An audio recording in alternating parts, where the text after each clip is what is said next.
अस्सलामुअलैकुम दोस्तों और साथियों, उम्मीद है आप लोग खैरियत से होंगे। एक बीमारी है जिसका इलाज सड़क पे जो कोलतार डाला जाता है उसके साथ किया जाता है। वो सारे लोग पूछते हैं, ख़ास तौर पे वो जिनको ये मसला हो या जिनकी फैमिली में हो। इस बीमारी को हम कहते हैं सोराइसिस। ये जो तो तस्वीर में आप देख रहे हैं तो ये है वो बीमारी सोराइसिस की। जिन लोगों को होती है उनके लिए बहुत बड़ा मसला होता है। जिनकी फैमिलीज़ में होती है तो उनको पता है कि उनका प्यारा जो है वो किस ज़हनी परेशानी से गुज़र रहा होता है। बुनियादी तौर पे आप थोड़ा सा गौर करें कि ये नॉर्मल स्किन है और ये जो जिल्द का हिस्सा है ये नॉर्मल नहीं है। इसके ऊपर आपको स्केल नज़र आते हैं चमकते हुए, यानी सिल्वरी स्केल्स नज़र आते हैं। ये देखिए, आपकी ये जो नॉर्मल जिल्द है और ये वाली जो जिल्द है, इन दोनों में आखिर क्या ऐसा फ़र्क है कि जिसकी वजह से ये एक ऐसी बीमारी बन जाती है कि जिसमें बहुत अरसे से इंसान जो है बाकी दवाइयों के अलावा कोलतार का इस्तेमाल करता है। यानी वो चीज़ जो सड़क के ऊपर डाली जाती है तो उसको इस्तेमाल करता है। बुनियादी तौर पे ये नॉर्मल जिल्द और जो मुतासरा जिल्द है उसमें फ़र्क ये है कि हमारा जो इम्यून सिस्टम होता है ये उसका मसला है। ये मिसाल के तौर पे बहुत दफ़ा हमारे जिस्म के अंदर कैंसर के जो सेल होते हैं वो पैदा होते हैं, लेकिन हमारा जो इम्यून सिस्टम या मुदाफ़ती निज़ाम है उन सेल्स को मार देता है और कैंसर हमें नहीं होता और हमें इस बात का पता भी नहीं चलता। लेकिन जब यही इम्यून सिस्टम जो है ये बहुत ज़्यादा ओवर एक्टिव हो जाए, यानी इसकी ट्यूनिंग में कोई फ़र्क आ जाए या हमारे ही जिस्म के कुछ हिस्सों को थोड़ा दुश्मन समझना शुरू कर दे और जूं जूं वो बढ़ें तो उनको मारना शुरू कर दे, तो उस वक्त कौन सी बीमारियां जन्म लेती हैं उनको हम कहते हैं ऑटो इम्यून डिजीज़। यानी ये जो सोराइसिस है ये बुनियादी तौर पे इम्यून सिस्टम का मसला है, लेकिन साथ साथ कहा जाता है कि कोई अलर्जन होता है। अलर्जन क्या होता है कि बाहर की कोई एक ऐसी चीज़ होती है कि जिसकी वजह से ये प्रोसेस शुरू होता है और अक्सर ये ख़ानदानों में भी चलता है। तो ख़ानदानों में चलने से क्या मतलब है कि ये जेनेटिक भी है, कि इसमें जीनियाती कोई ताल्लुक़ भी है कि कुछ मखसूस लोगों को एक ख़ास किस्म का कोई अलर्जन है माहौल के अंदर, जो जब इम्यून सिस्टम को थोड़ा एक्टिव कर देता है तो इम्यून सिस्टम उन हिस्सों को जहाँ पे वो अलर्जन जाता है तो उनको फिर अपना दुश्मन समझना शुरू कर देता है और फिर ये बार बार कभी ये बीमारी ठीक होती है, कभी ये ख़राब होती है। अब सड़क के ऊपर जो हम कोलतार डालते हैं उसकी वजह क्या होती है? हम क्या करते हैं कि एक ज़मीन है उसके ऊपर अगर आप गाड़ी चलाएंगे तो शायद आपको मसला बने, आप कोई भी अगर अपनी व्हीकल लेके जाएंगे तो आपको मसला बने। लेकिन कोलतार क्या करता है, ज़मीन जो उसके नीचे होती है और जो आपकी गाड़ी है उसके दरमियान के ताल्लुक़ को ख़त्म कर देता है, ताकि आप कोलतार जो ताल्लुक़ है उसके ऊपर चलते जाते हैं अपनी गाड़ी को लेके। तो कोलतार जो होता है वो हीरे की तरह या सोने की तरह या चांदी की तरह एक न्यूट्रल चीज़ है कि वो तंग नहीं करता नीचे वाली चीज़ को। हमारी जो जिल्द के ऊपर जब कोलतार को हम लगाते हैं, और ये आपको मार्केट से मिलता है, ये नहीं कि आपने कोई सड़क से उखाड़ के लगाना होता है, बल्कि आपको मार्केट से ये बाकायदा इलाज मिलता है कि वहाँ से आपका डॉक्टर लिख देता है और आप उसको लगाते हैं। तो ये आपकी जिल्द जो मुतासर हो रही होती है इस बीमारी से और बाहर का जो माहौल जिसमें वो अलर्जन मौजूद है उसके दरमियान एक ऐसी तय डाल देते हैं कि ना तो अलर्जन आके उस पर बैठेगा और ना ही इम्यून सिस्टम आपके जो है वो इस चीज़ पे वो हसास हो जाएगा, वो रिएक्शन देगा। क्योंकि होता क्या है कि जो सोराइसिस की बीमारी है ये आपके जिस्म के मुख्तलिफ़ हिस्सों को मुतासर करती है। ख़ास तौर पे ये जो हमारा नी जॉइंट होता है, एंकल जॉइंट होता है, जोड़ों की जो जिल्द होती है वहाँ उसको मुतासर करती है। बहुत सारे लोगों को जो उनका सर होता है, स्कैल्प होता है, वहाँ पे यानी जो सर की जिल्द होती है वहाँ पे ये स्केली बनना शुरू हो जाते हैं। शुरू में समझ नहीं आती कि ये क्या चीज़ बन रही है। इसी तरह से बहुत सारे लोगों को जो नाखून होते हैं, नेल्स होते हैं, वहाँ पे ये शुरू होगी और आप देखेंगे कि आपके जो नेल्स होते हैं वो बहुत तेज़ी से ग्रो करना शुरू कर देते हैं। पहले आपको कम दिनों में काटने पड़ते थे, अब बार बार, और आहिस्ता आहिस्ता उन पे एक प्रोसेस होता है जिसको हम स्टिपलिंग कहते हैं कि उसके ऊपर दाने से बनना शुरू हो जाते हैं।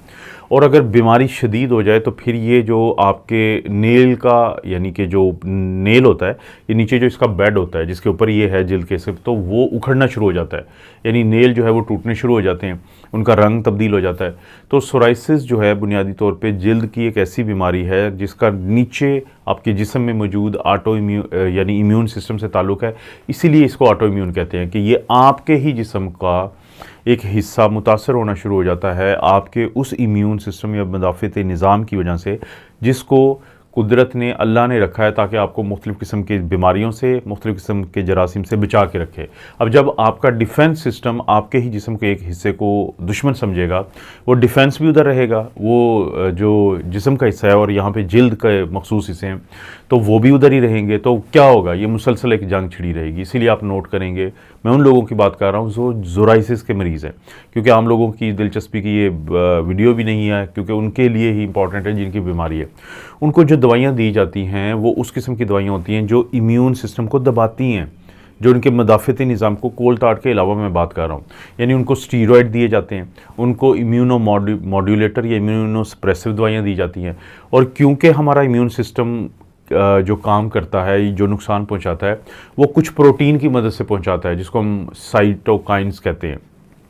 तो साइटोकाइन्स क्या होते हैं? वो प्रोटीन होती हैं जो आपका इम्यून सिस्टम पैदा करता है और वो जाके आपको नुकसान पहुंचा रही होती है। तो अब जो नई दवाइयाँ जिनको हम बायोलॉजिकल मेडिकेशंस कहते हैं या ड्रग्स कहते हैं, तो वो क्या करती हैं कि वो इन प्रोटीन्स को जाके रोकती हैं ताकि इम्यून सिस्टम अगर हमला करे और अपने फौजियों को भेजे तो उनको रोका जाए, जिसके नतीजे में फिर आगे नुकसान नहीं होगा। लेकिन बायोलॉजिकल जो प्रोडक्ट्स होती हैं उनका थोड़ा सा नुकसान ही होता है कि एक तो बहुत महंगी होती हैं और जैसे ही उनको फिर रोका जाता है तो दोबारा बीमारी जो है, क्योंकि इम्यून सिस्टम तो उधर ही मौजूद है, तो वो फिर दोबारा जो है बीमारी बढ़ जाती है। लेकिन कोल्ड-तार जो है वो सदियों से इस्तेमाल होने वाली एक ऐसी चीज़ है जिसका जब पता चला कि सोराइसिस के मरीज़ जो बहुत ज़्यादा समाजी तौर पे इस मसले की वजह से तंग इसलिए होते हैं कि उनकी जो ये जिल्द का वो हिस्सा जो मुतासर होता है वो बहुत तेज़ी से ग्रो कर रहा होता है।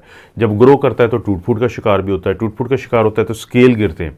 तो अगर कहीं पे आप जाते हैं और बदकिस्मती से अगर सोराइसिस का मरीज़ को जिल्द के उस हिस्से में मसला है जिसमें वो नुमायाँ है, तो इस तरह के लोग समाजी तौर पे साइकोलॉजिकली बहुत ज़्यादा परेशान रहते हैं, डिप्रेशन का शिकार रहते हैं। और फिर सबसे बड़ी एक उनको ये परेशानी रहती है कि जो वक्त के साथ साथ या कभी ये कम होगी जिसको रिमिशन कहते हैं बीमारी का, और कभी फिर इसमें फ्लेयर आ जाएगा, ये फिर बढ़ जाएगी। यानी एक तो है कि किसी को नमूनिया है, किसी को कोई ज़ख़म है, दवाई ली तो वो ठीक हो जाएगा। लेकिन यहाँ पे जो मामला होता है थोड़ा सा मुख्तलिफ होता है कि लोग दवाई लेते हैं, मसला दब जाता है, फिर कुछ दिनों के बाद फिर मौसम तब्दील होने के साथ, फिर माहौल तब्दील होने के साथ ये मसला जो है बढ़ जाता है। लेकिन मैसेज उन लोगों के लिए कि जिनको खुद सोराइसिस का मसला है या उनकी फैमिली में किसी को है, कि जो स्किन के स्पेशलिस्ट डॉक्टर होते हैं, डर्माटोलॉजिस्ट अच्छे वाले हैं जिनका बहुत तजर्बा होता है, तो उनको दिखाएं, उनकी बताई गई दवाइयाँ लें और उनसे ज़रूर हमेशा पूछें कि इन दवाइयों को, जो सख्त किस्म की दवाइयाँ होती हैं जैसे मेथोट्रेक्सेट भी हम देते हैं और भी बहुत सारी साइक्लोस्पोरिन हैं और मोनोक्लोनल एंटीबॉडीज़ हैं और JAK2 इनहिबिटर्स हैं, ये मुख्तलिफ़ किस्म की नई दवाइयाँ हैं। तो अपने डॉक्टर से ज़रूर पूछा करें कि इन दवाइयों की वजह से मुझे क्या साइड इफ़ेक्ट आ सकते हैं और वो कौन से ब्लड के टेस्ट हैं जो कितने अरसे के बाद मुझे रूटीन में करवाने हैं, ताकि अगर इन दवाइयों का कोई साइड इफ़ेक्ट आए तो उसको वक्त पे पकड़ के मैं आपके पास दोबारा आ जाऊँ और इन दवाइयों को अगर बंद करना है, कम करना है, इनकी जगह पे कोई और देनी है तो वो शुरू की जा सके।